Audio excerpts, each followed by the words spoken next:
Saudara-saudari, marilah kita mendengarkan renungan dengan judul Jangan Sesat, yang berdasarkan pada Injil Markus bab 9 ayat 42. Barang siapa menyesatkan salah satu dari anak-anak kecil yang percaya ini, lebih baik baginya jika sebuah batu kilangan diikatkan pada lehernya, lalu ia dibuang ke dalam laut. Dalam nama Bapa dan Putra dan Roh Kudus. Amin.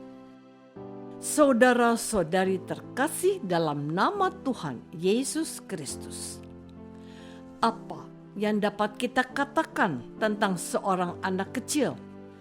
Anak-anak itu taunya hidup senang, berkecukupan dan bahagia.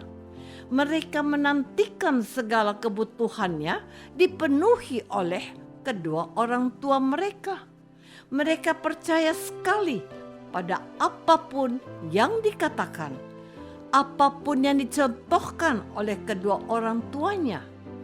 Mereka ini adalah orang-orang yang sangat bergantung kepada orang-orang yang lebih tua dan dewasa dari diri mereka. Karena begitu percayanya mereka melakukan apapun yang dikatakan dan dicontohkan oleh orang-orang yang lebih tua. Sayangnya, ada saja orang-orang yang memanfaatkan ketidakberdayaan mereka. Ada anak yang harus menjual suara bocahnya di pinggir jalan untuk mendapatkan belas kasihan orang yang lewat karena perintah orang tua mereka. Ada anak yang diajari mencuri barang dagangan orang lain untuk memenuhi kebutuhan keluarga mereka. Ada anak yang dipaksa mengemis oleh orang-orang yang memanfaatkan mereka. Apa daya mereka? Melawan? Mereka dipukuli. Tidak patuh, mereka tidak diberi makan. Sungguh menyedihkan. Saudara-saudari terkasih, contoh-contoh yang baru ada dengar tadi adalah sesuatu yang memprihatinkan. Anak-anak dieksploitasi untuk kepentingan-kepentingan orang dewasa. Tuhan juga prihatin pada keadaan ini. Orang-orang yang mau belajar untuk percaya kepada Yesus pun sangat bergantung pada mereka yang mendidik dan mengajari mereka. Kalau salah didik, mereka juga akan salah arah. Kalau salah asuhnya, mereka juga menganggap yang salah sebagai sesuatu yang baik-baik saja. Maka Tuhan marah dengan orang-orang yang memanfaatkan kelemahan anak-anak kecil ini. Firman-Nya, barang siapa menyesatkan salah satu dari anak-anak kecil yang percaya ini, lebih baik baginya jika sebuah batu kilangan diikatkan pada lehernya, lalu ia dibuang ke dalam laut. Apakah Anda bisa merasakan getar kemarahan Tuhan dalam sabdanya hari ini? Orang seperti itu tidak layak hidup di atas bumi. Orang semacam ini tempatnya adalah di dasar lautan. Ia ditenggelamkan saja ke dalam laut supaya tidak menjadi biang kerok yang membahayakan kehidupan anak-anak kecil itu.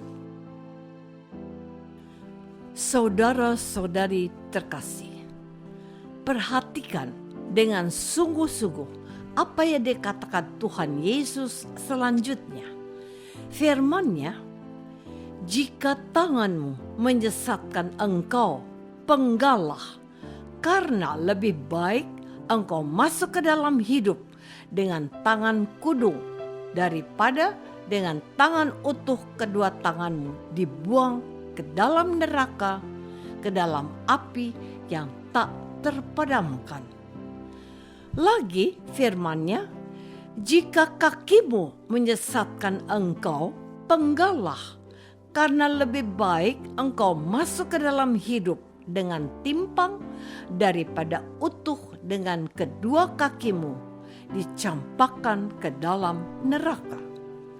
Bukan hanya sampai di situ, firman-Nya lagi, jika matamu menyesatkan engkau, cungkilah, karena lebih baik engkau masuk ke dalam kerajaan Allah dengan bermata satu daripada dengan bermata dua dicampakkan ke dalam neraka, di mana ulat-ulat bangkai tidak mati dan api tidak padam. Kalau boleh saya bertanya, apa yang timbul dalam hatimu ketika kamu mendengarkan permintaan Tuhan Yesus?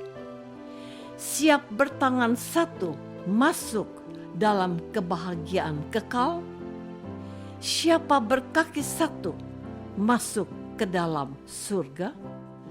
Siap bermata satu tapi masuk ke dalam kerajaan Allah?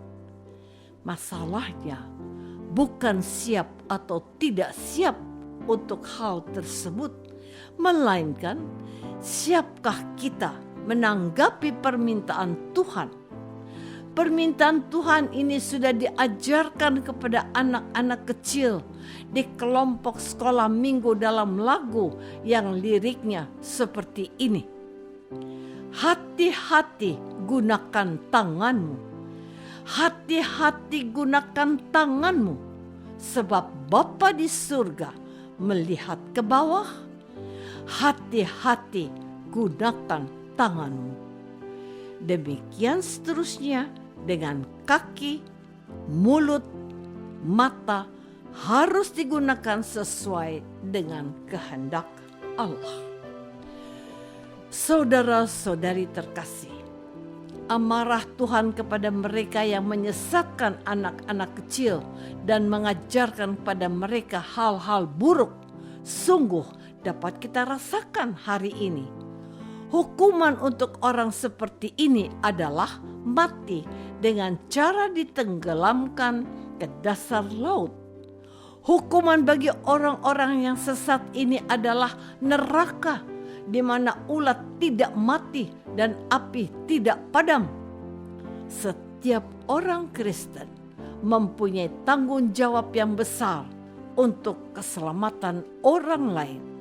Siapapun yang mengaku sebagai orang Kristen, dia harus menjadi garam yang membuat makanan terasa lezat. Maka di akhir dari wejangannya yang keras ini, Tuhan mengingatkan para pendengarnya dan kita yang merenungkan bersama firman-Nya. Garam memang baik, tetapi jika garam menjadi hambar, dengan apakah kamu mengasinkannya? Hendaklah kamu selalu mempunyai garam dalam dirimu dan selalu hidup berdamai yang seorang dengan yang lain. Kita dipanggil untuk menjadi garam dan memberkati hidup orang lain. Tuhan tidak mau kita menjadi racun yang membinasakan dan menyesatkan sesama kita. Hati-hatilah menggunakan apapun yang telah dianugerahkan Tuhan untuk hidup kita. Jadilah manfaat dan berkat. Apakah aku sudah menjadi contoh baik dan sumber inspirasi bagi sesamaku manusia? Marilah kita berdoa. Bapa yang Maha Baik, oleh firman Yesus Putramu, kami diingatkan untuk hidup pantas bagimu dan menjadi berkat bagi sesama kami. Bimbinglah kami untuk menjadi orang baik bagi kesejahteraan sesama kami. Demi Kristus Tuhan kami. Amin.